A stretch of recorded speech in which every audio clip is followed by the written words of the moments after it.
ularning xato qilmasliklari uchun yana bir mavjudlik kerak.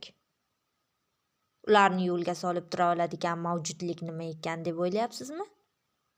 Bu aql. Qalb, ruh, jism va nafs o'rtasidagi hakam aql. U to'g'ri yo'lni ko'rsatib turadi.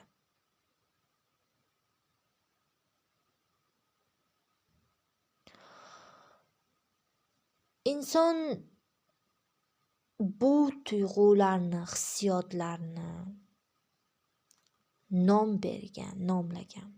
Hissiyotlarga nom bergan, tuyg'ularga nom bergan. Ya'niki biz eshitamiz, guvoh bo'lamiz. Ko'nglim og'ridi deydi. Xafa bo'ldim, ko'nglim og'ridi deydi.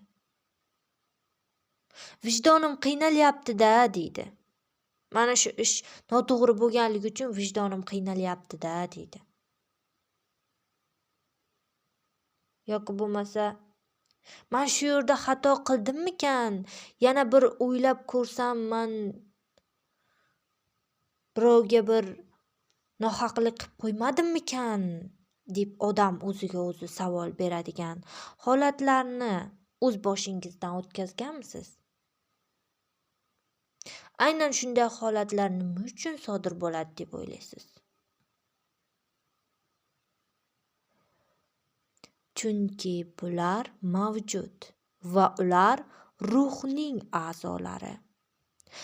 Xuddi inson tana a'zolari yurak, buyrak, o'pka, miya, qo'l, oyoq, bosh va hokazolar bo'lgani kabi, ruhning ham o'z a'zolari bor.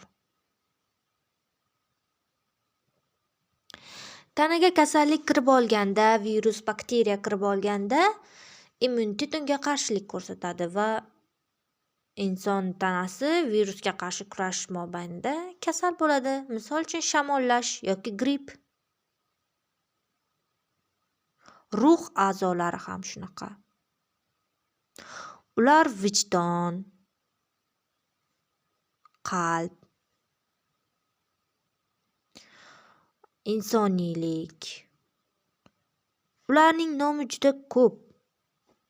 Chunki turlari juda ko'p.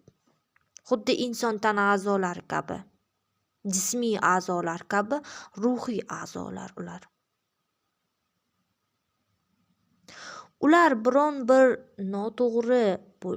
noto'g'rilikni his qilganda belgi bera boshlashadi. Xuddi inson